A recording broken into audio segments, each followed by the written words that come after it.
বন্ধুরা, প্রতিদিনের মতো আমরা লক্ষ্মীর কুটিরের রান্নাঘরের পক্ষ থেকে সকালেই ফিরে এসেছি।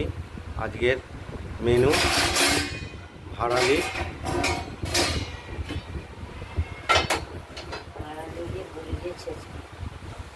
ভাড়ালির ছেচকি।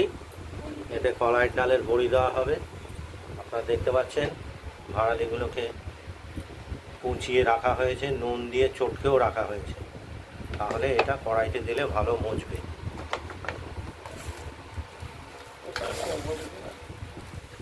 আর কড়াইটা বসিয়ে দিয়েছি, কড়াইতে তেল দিয়ে দেওয়া হলো।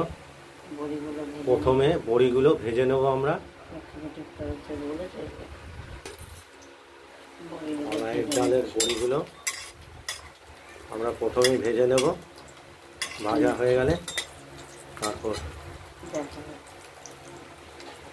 দেখতে থাকুন, দেখাচ্ছি। বড়িগুলো ভেজে নিলাম।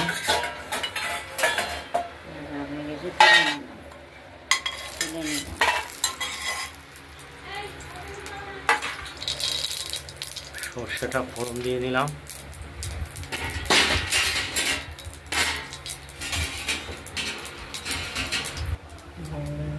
ভাড়ালিগুলো দিয়ে দেবো। জলটা দিয়ে বসে জলটা দেবো।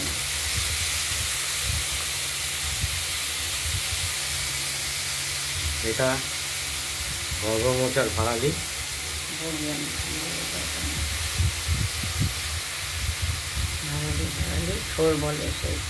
ছোড়ও বলা হয়।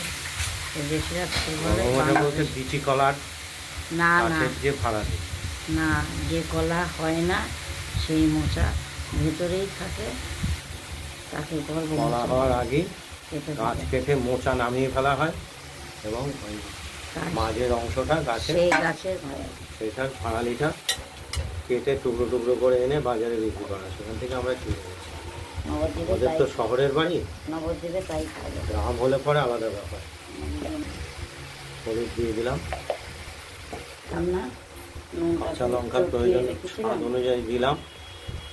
না, নুনটা আগে চুটকে রেখেছিলাম বলে পরে দেবো। নুনটা পরে দেবো না, এবার দিয়ে দেবো। নাড়াচাড়া করে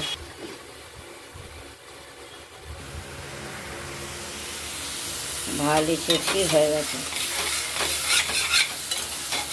কড়াই লেগে এসছে, জল শুকিয়ে গেছে।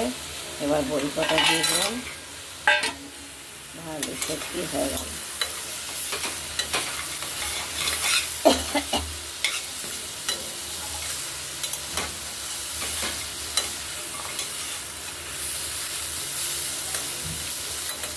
ব্যাস, আজকে এইখানেই ভাড়ালি ছেচকি শেষ করে দিলাম।